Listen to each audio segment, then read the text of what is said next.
Hey, what's up everybody? Welcome to another edition of Inside the Vinyl. I'm your host, Tim Bianconi. If you would go ahead and like, comment, share, and subscribe to my channel below, that would be greatly appreciated. If you could also hit that notification bell so you can be notified when we put out new content, that would be appreciated also. So yesterday was Record Store Day for Black Friday, November 2023. And to be fair, I really wasn't that excited about too much of what was coming out. Certainly nothing I was willing to stand in line for 2 hours before the stores opened. But it was one of those where, you know, there was a couple things I was mildly interested in, and if they were still there when I went to the stores later, I'd get them. If not, you know, it's no big deal. And this album is one of those that I wanted, but at the same time, I wouldn't have cried if I didn't get it. But I did get one, and that would be the reissue and Record Store Day edition of the Judgment Night soundtrack. So this originally came out on September 14th, 1993. I was a senior in high school. It came out on the Immortal label through Epic Soundtracks. It's got various producers and various artists and everything on it, I think. Yeah. And it went to as high as number 17 on the charts and was certified gold.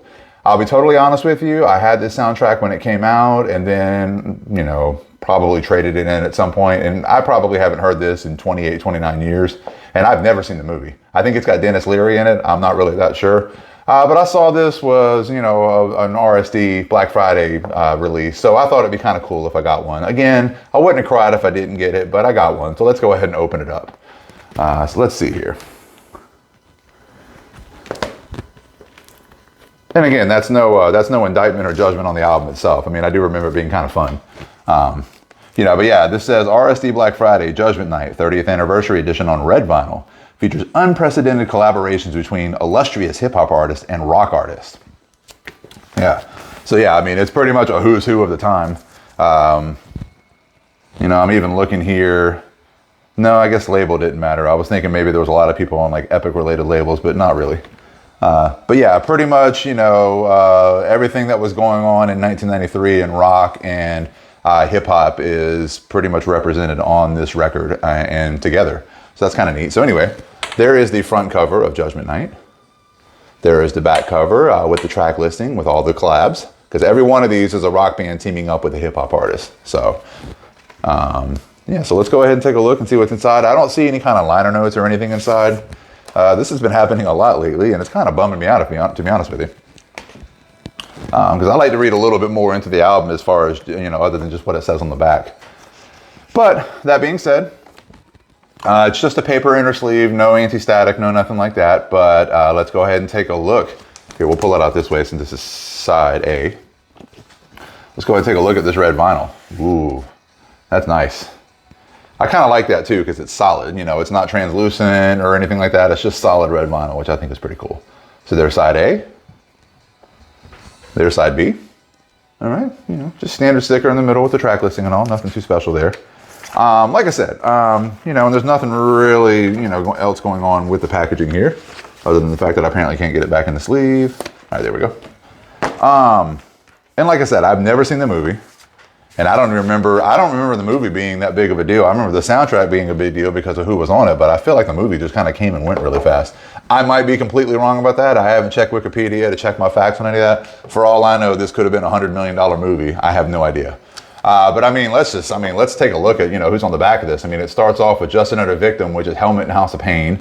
You've got Teenage Fan Club with De La Soul, Living Color and Run DMC, Biohazard and Onyx, fucking Slayer and Ice-T. I mean, come on, you know, you can't go much better than that.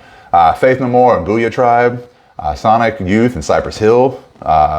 I remember this song, Mudhoney and Sir Mix-a-Lot with Freak Mama, Dinosaur Jr. and Del the Funky Homo Sapien, Therapy and Fatal, and then Pearl Jam and Cypress Hill. So Cypress Hill's on here twice. So I mean, yeah, pretty cool. You know, obviously, you know, rap rock, you know, really hadn't completely taken over at that point, but you were seeing a little bit more of that, and you had Rage Against the Machine by this time. So I think it was just a natural evolution. And then I think a lot of, you know, those, you know, the predecessors, the Run DMCs and Aerosmiths, the Anthrax and Public Enemies, the Rage Against the Machines, and then of course this album I think led to eventually what became rap rock and nu metal and all that stuff. But yeah, I mean, I remember it being a pretty cool record, and I'm hoping I'll have some fun when I listen to it here after I record this.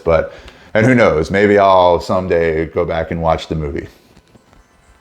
But anyway, I don't know if this came out, I don't know if a 30th anniversary came out in any other formats, like in CD or digital or, you know, anything like that. All I'm aware of is the Record Store Day edition, which again, you know, I wouldn't have stood in line for this and I wouldn't have been too unhappy if I wouldn't have got it, but I'm pretty stoked that I did. So, you know, I'll have fun with it and, you know, hopefully it's as good as I remember it being. So that's all I've got for you this time. Like, comment, share, and subscribe. Hit that notification bell so you can be notified when we put out new content. I've got the rest of my Unboxing the Vinyl series where we open up new albums, reissues, deluxe editions, box sets. Sometimes those box sets are CDs, sometimes they're vinyl. It just depends on what's coming out. I've got other parts of my Inside the Vinyl series where we talk about live albums and lost classics. I've got some live coverage from some different festivals and concerts over the last several years. And I've got some mediocre disc golf coverage starring some very mediocre players, myself included. So like, comment, share, and subscribe, and we'll see you next time. Peace out. There you go, boy.